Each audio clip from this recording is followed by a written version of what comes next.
kita pada titik tertentu sudah lepas dari guru itu, sudah harus bisa menemukan sendiri. Lah kalau masih terus gandol pada guru yang ada ya nggak bisa. Perang di dunia ini sebenarnya hanya memperebutkan tanah. Seolah-olah kita dan tanah itu dua hal yang terpisah. Padahal tanah kita itu adalah satu jaringan. Merasakan kehadiran Tuhan jauh lebih penting daripada sekadar banyak tanya, banyak teori. Istilahnya Musa itu menganggap orang yang paling pinter lah. Istilahnya itu seperti itu. Dan ada ulama yang bertanya kepadanya, jadi apakah memang betul Anda itu sebagai orang yang paling banyak tahu? Ya, katanya. Ya, nah ini kan masih terselimuti egonya tadi. Sama dengan orang menumpuk hafalan Al-Quran, tapi tidak pernah bisa mencerminkan apa yang dikandung dalam Al-Quran dalam kehidupannya. Ya, tentunya bagi yang beragama Islam sudah stop ya berselisih dengan sesamanya.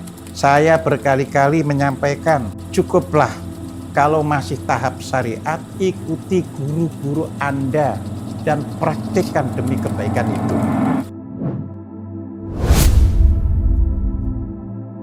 Selamat berjumpa kembali di Rumah Kajian Hakikat. Assalamualaikum warahmatullahi wabarakatuh. Rahayu. Hari ini kita menyelesaikan pemahaman tentang kesadaran, yaitu Nabi Musa yang diajarkan Nabi Musa pada sesi yang keempat.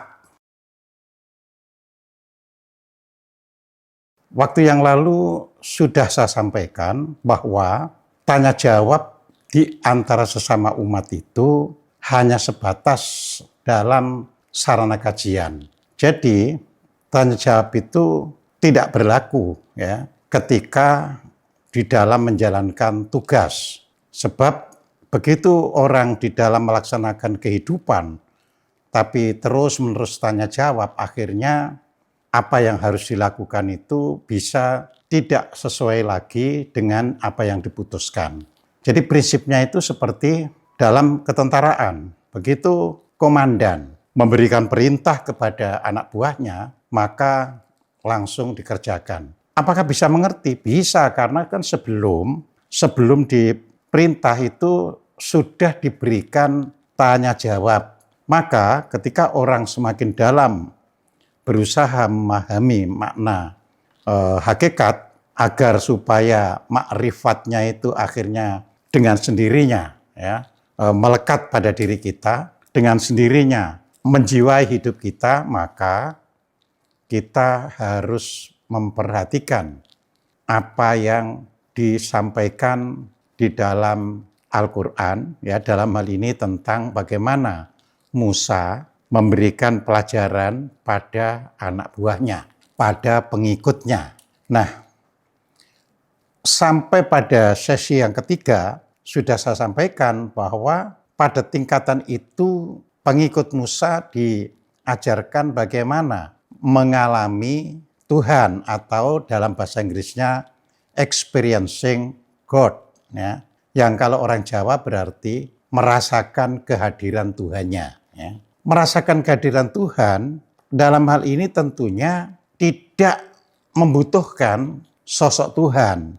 Kalau sosok Tuhan berarti nanti ada Tuhan di tempat lain, kita di tempat yang berbeda, ada jarak.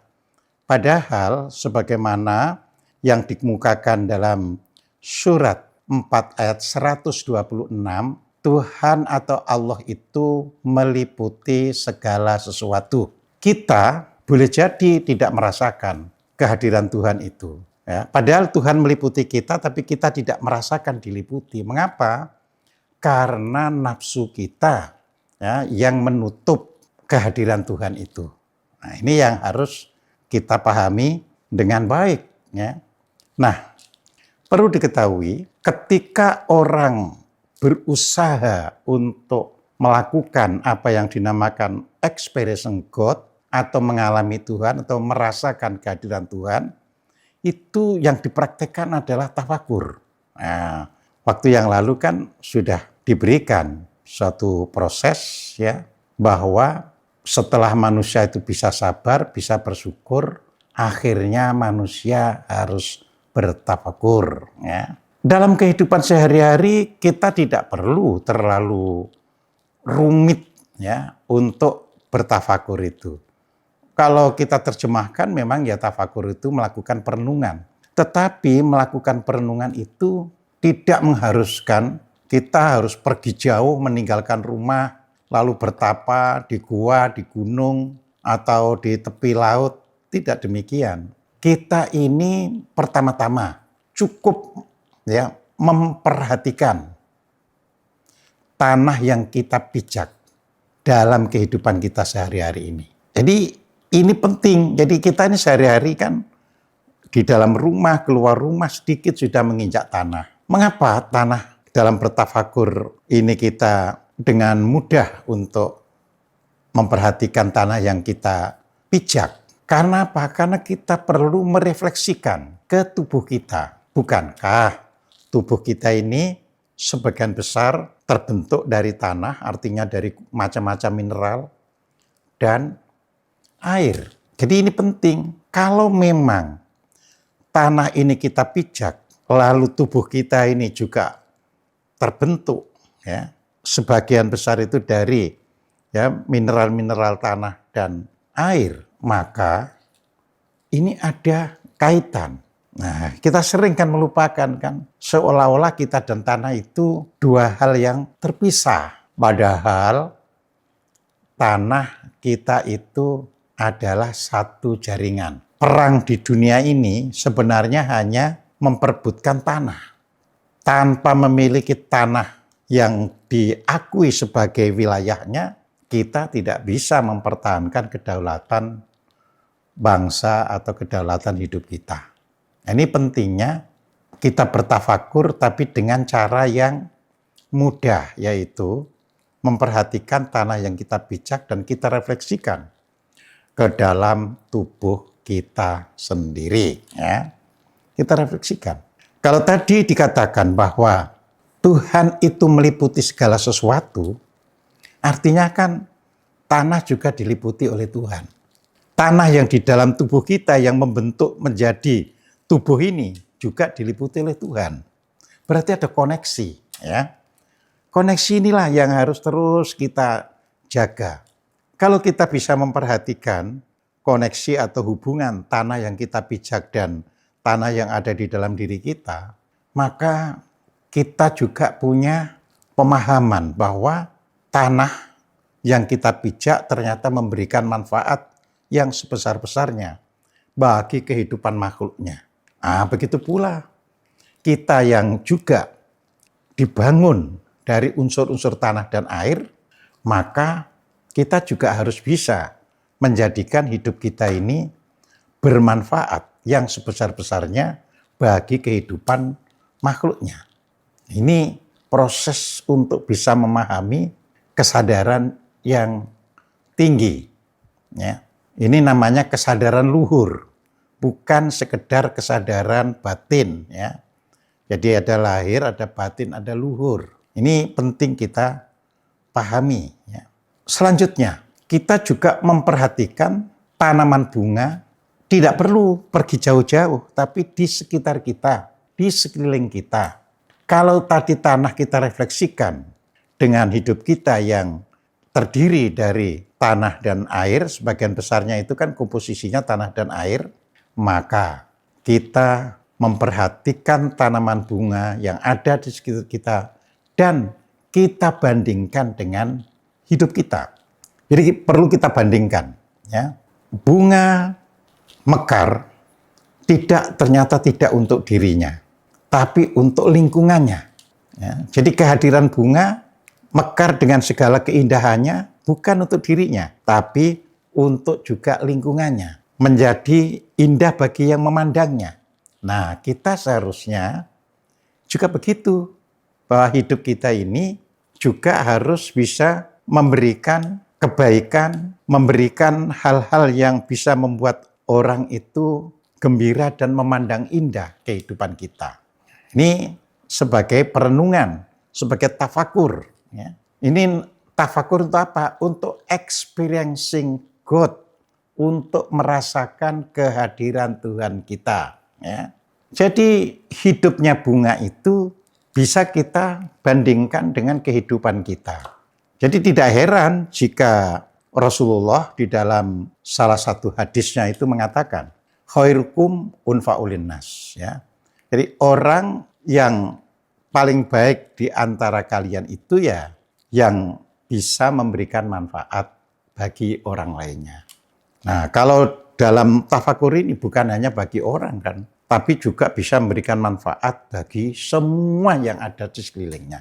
Nah, ini kita bertafakur untuk experiencing God. Yang tadi saya sampaikan bahwa merasakan kehadiran Tuhan atau experiencing God itu jauh lebih penting daripada ya, sekadar banyak tanya atau sekadar banyak teori. Ya. Teori kita butuhkan untuk mengetahui sesuatu.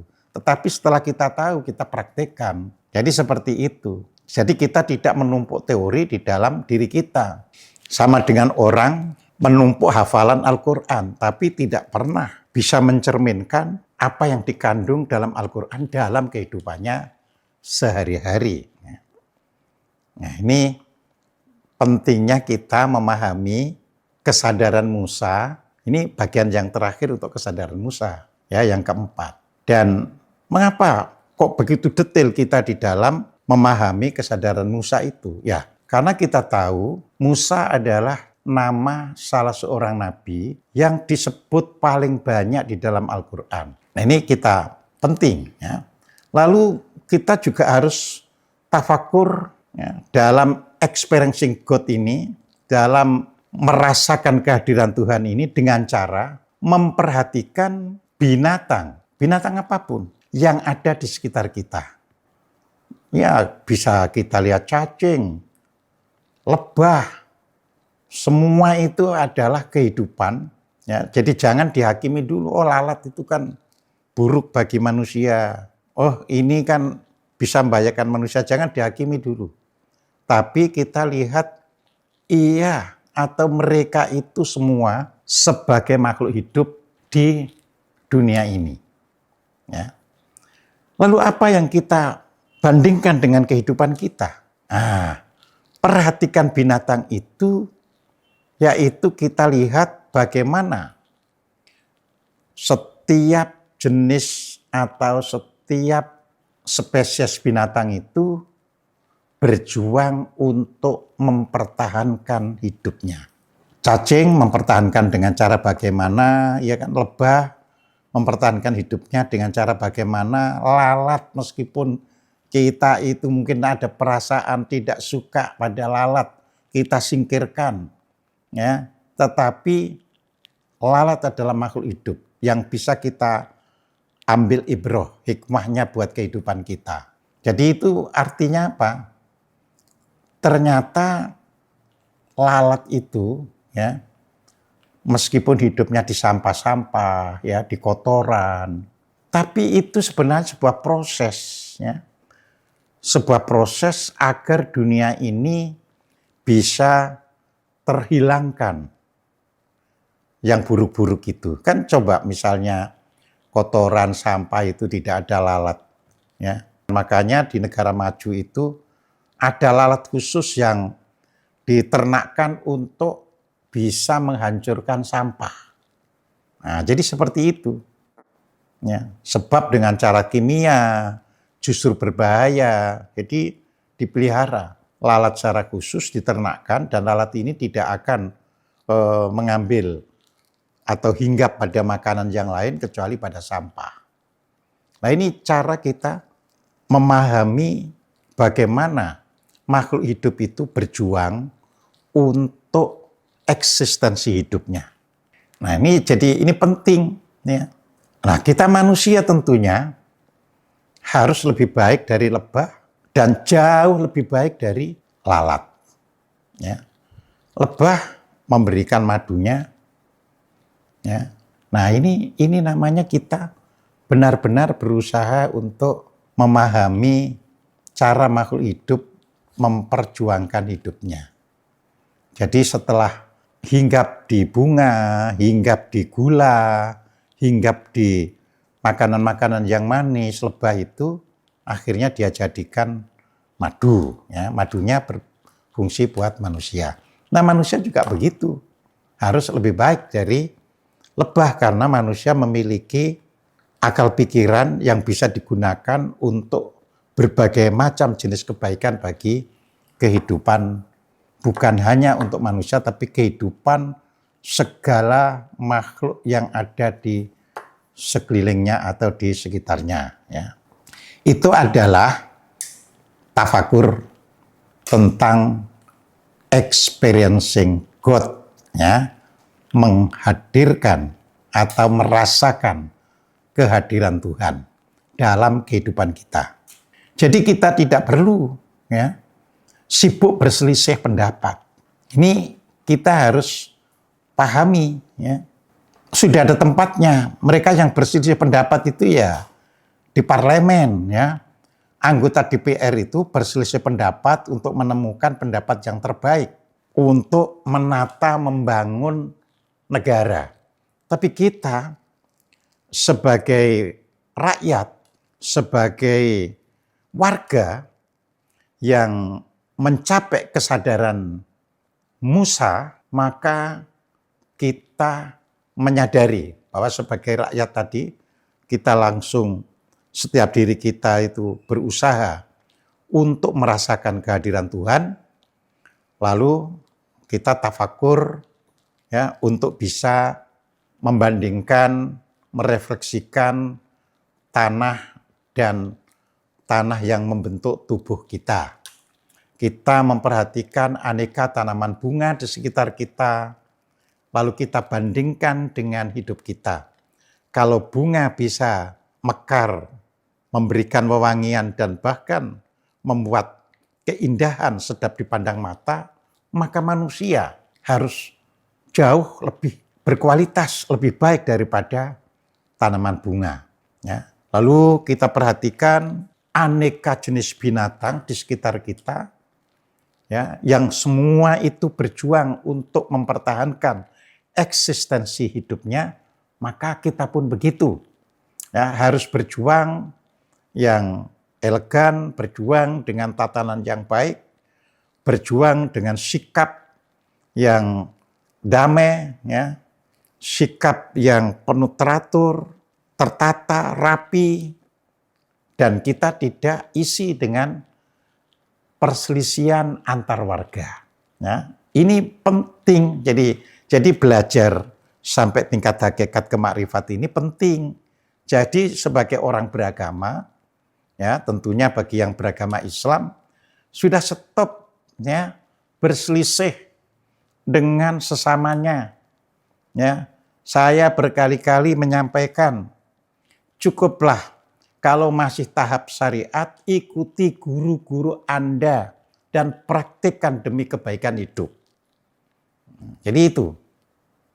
Saya paham boleh jadi orang-orang atau netizen ya yang tidak puas dengan penjelasan begini ini ya itu boleh jadi memang orang yang datangnya mengisi untuk mengadu domba ya. Jadi ini kita harus waspadai ya. Kita lakukan kehidupan sesuai dengan pengetahuan yang kita punya. Ya, lalu kita tingkatkan thariqat kita juga sesuai dengan guru-guru Anda. Sebagaimana yang pernah saya sampaikan, begitu orang sudah sampai pada tahap ya, hakikat kemakrifat, ia tidak lagi melihat perbedaan. Ia sudah paham ya, esensi dari kehidupan bersama ini. Nah, ini penting ya. Nah, berikutnya adalah yaitu salah satu unsur kesadaran Musa adalah menuju pertemuan dua laut ya.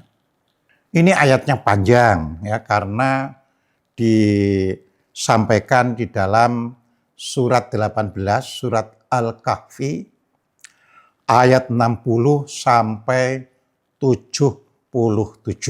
Tapi saya tidak hendak membacakan ayat itu satu persatu kepada saudara-saudara, tapi saya ingin sampaikan makna, ya, hakikat yang dikandung dalam metafora dari ayat 60 sampai 77 surat Al-Kahfi tersebut. Sebenarnya kan menceritakan Nabi Musa bertemu dengan seorang hamba Allah yang telah mendapatkan ilmu dari sisinya yang kita kenal sebagai ilmu laduni. Lalu guru-guru kita, ulama-ulama kita mengajarkan bahwa hamba itu adalah Nabi Khidir. Ya. Kita terima dan kita tidak perlu perbantahkan apakah Khidir itu nabi atau bukan. Kita tidak perlu ke sana. Tapi hakikat pertemuan Musa dengan hamba yang biasa kita sebut Khidir itu, itulah yang harus kita bisa pahami dengan baik. Ya. Jadi begini, jadi latar belakangnya itu begini. Suatu hari Musa ini kan sebagai Rasul sering mengatakan, ya, orang yang banyak diberi ilmu, ya, sehingga istilahnya Musa itu menganggap, ya, orang yang paling pinter lah, istilahnya itu seperti itu. Dan ada ulama yang bertanya kepadanya, jadi apakah memang betul Anda itu sebagai orang yang paling banyak tahu? Ya, katanya. Ya, nah ini kan masih terselimuti egonya tadi. Makanya egonya tadi harus diberantas, yaitu pada kesadaran Musa yang kedua, yaitu mewaspadai ego yang masih menyelinap di dalam nafsu kehidupan kita. Nah, ini belum paham jadi Musa di situ. Makanya terus akhirnya di sini dia dapat wahyu, "Hei Musa, ada hambaku yang lebih mengerti daripada kamu. Carilah dia." Adanya justru di tepi, yaitu di pertemuan dua laut. Maka Musa mengajak muridnya. Jadi di Al-Quran surat Al-Kahfi itu Musa mengajak Fatah. Fatah itu bisa pemuda atau muridnya. Dia mengatakan, "Aku akan mencari pertemuan dua laut. Jika belum bertemu, meskipun bertahun-tahun akan kucari." Nah, ini kan kalau kita itu pahami secara literal, ya bahaya kan. Musa itu Rasul, ya, punya umat. Kalau dia bertahun-tahun mencari apa itu pertemuan dua laut, ya kan terabaikan umatnya. Nah, ternyata kan kita harus pahami makna esoterisnya, ya. Kita harus pahami apa yang tersirat. Jadi dua laut itu sebenarnya gambaran, ya, gambaran tentang kehidupan lahir dan kehidupan batin. Nah, jadi itu. Nah, dia harus tahu titik temunya itu. Maka berjalan. Ya. Kemudian muridnya itu yang membawa makanan atau bekal, ya, untuk makan kalau sudah lapar. Ikan yang ada di tempat makanannya itu mendadak hidup ikan itu dan menuju laut.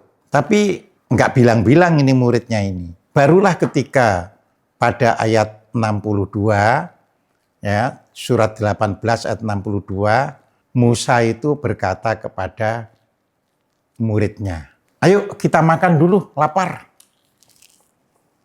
Nah, barulah si murid ini, "Guru, saya lupa bahwa tadi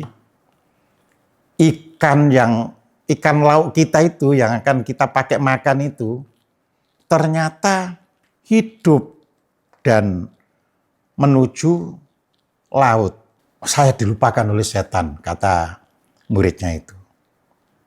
Oh, kalau begitu kita kembali ke tempat itu. Ya disitulah pertemuan dua laut, kata Musa. Jadi kembalilah mereka itu ke tempat itu. Ya tentunya meskipun makan dulu ya nggak ada lauknya, lauknya itu sudah jadi hidup itu. Nah jadi inilah simbol bahwa apa yang dipakai oleh manusia ini kan energi sebenarnya. Lah energi itu ada batasannya. Nah, jadi seperti itu. Makanya pada waktu yang lalu saya sampaikan ada energi yang disebut daya, itu yang kita peroleh dari makanan dan minuman. Ada energi yang disebut permana. Nah, itu hasil dari ketafakuran kita, perbuatan baik kita, ketenangan kita, dan yang lebih tinggi ada energi pranawa. Jadi di sini harus bisa ditemukan. Maka akhirnya Musa berkata kepada muridnya pada ayat 64, yaitu yang kita cari. Dan di sana barulah bertemu dengan seorang hamba yang mendapatkan ilmu dari Tuhannya, yang biasa kita kenal ilmu laduni. Ilmu laduni itu apa? Ilmu yang langsung diberikan oleh Tuhan tanpa belajar lebih dulu. Maksudnya tanpa belajar pada orang-orang. Jadi di sini ini Musa ngajarkan kalau sudah sampai tahap tafakur, seperti juga yang dalam pelajaran 7 lapis kesadaran dalam diri kita, kita pada titik tertentu sudah lepas dari guru itu, sudah harus bisa menemukan sendiri. Lah kalau masih terus gandol pada guru yang ada ya nggak bisa maju-maju. Jadi di situ. Nah, Musa ingin ikut hamba itu. Aku mau ikut. Tapi hamba itu menjawab pada ayat 67-nya, bahwa nggak akan sanggup kamu bisa mengikuti aku. Padahal kamu tidak sabar, atau kamu belum memiliki kesabaran yang berpijak untuk bisa mengikuti aku. Insya Allah sanggup, kata. Akhirnya Musa tetap ngerengek ingin ikut, akhirnya ayo kalau begitu. Nah pada ayat 71-nya langsung ada perahu itu, ada perahu. Langsung saja hamba yang disebut Khidir ini melubangi perahu itu. Tanya, apa salahnya itu? Kan kasihan itu nelayannya itu kalau perahunya kamu lubangi itu. Nah di situ dikatakan, kan tadi sudah saya katakan, kamu nggak sanggup, udah nanti saya terangkan sendiri. Nah nanti kan Al-Qur'annya menjelaskan perahu itu miliknya nelayan miskin, padahal ada perompak. Jadi kalau tidak dilubangi, tidak tenggelam, maka perahu itu akan diambil oleh perompak itu. Tapi dalam metafora hakikat, perahu yang dilubangi, dibocori itu adalah pemahaman bahwa nafsu itu harus dibocorkan. Nafsu kita ini harus dibocorkan. Supaya apa? Supaya ruhnya, kan kita itu ada ruhnya. Supaya ruh Allah yang bersemayam di dalam diri kita ini tidak dirampas oleh hawa nafsu. Nah, jadi harus dibocorkan dulu. Nah kemudian ketemu anak kecil. Anak kecil itu langsung saja dibunuh oleh orang yang disebut Khidir itu. Kata Musa, apakah salahnya anak kecil itu kau bunuh? Nah lalu gak sabar kan?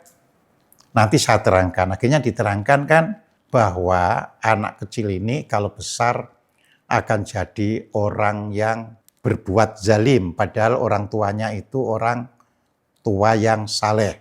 Jadi di situ maksudnya apa?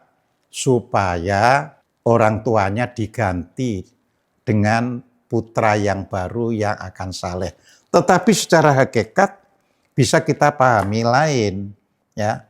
Jadi membunuh anak kecil itu artinya manusia itu kalau ingin dekat dengan Tuhan harus bisa membunuh, ya, kecintaan ego terhadap keluarganya. Jadi kecintaan ego loh ya.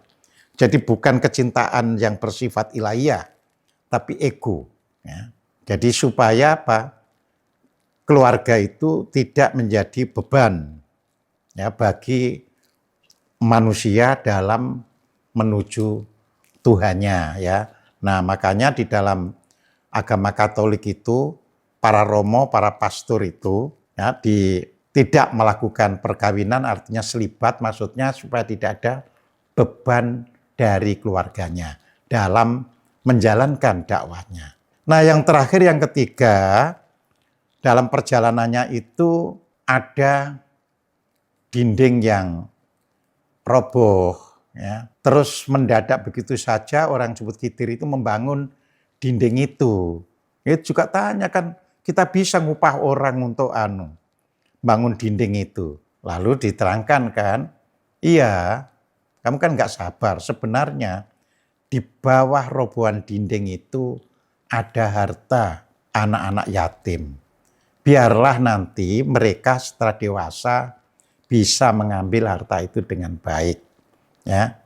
Nah, ini sebenarnya secara hakikat adalah mengajarkan kepada kita bahwa dalam upaya untuk, ya, menghadirkan Tuhan pada diri kita atau merasakan kehadiran Tuhan pada diri kita itu, dalam hidup ini kita harus bisa melepaskan pamrih dalam menjalankan kebaikan, ya. Jadi pamrih dalam menjalankan kebaikan, maksudnya kalau Anda misalkan jadi pegawai kan sudah digaji, ya. Anda harus menjalankan tugasnya itu sudah tanpa pamrih lagi, bukan lagi ya gajinya hanya sekian kok aku disuruh bekerja yang baik. Ya, itu tidak benar. Begitu sudah menerima iya sekata, berarti ya saya jadi, misalnya jadi guru, ya jadi guru yang mengajarkan kepada anak-anak itu dengan benar, sehingga itu yang disebut tanpa pamrih. Jadi bukan tanpa pamrih itu jadi guru nggak dibayar, nggak apa-apa, bukan begitu. Tapi menerima bayaran dan menunaikan tugasnya itu dengan benar, terlepas gajinya itu kecil atau besar. Demikianlah ajaran mata rantai ajaran Nabi Musa dari sesi pertama hingga sesi keempat. Ya, semoga yang saya berikan ini bisa diresapi dan bisa diimplementasikan dalam kehidupan kita bersama. Dan tentunya saya selalu mengucapkan terima kasih atas perhatian saudara-saudara semua. Dan bila masih kurang, sekali lagi saya selalu mohon maaf. Sebagai manusia, ya, ada kekurangan, mohon maaf. Sekian, wassalamualaikum warahmatullahi wabarakatuh.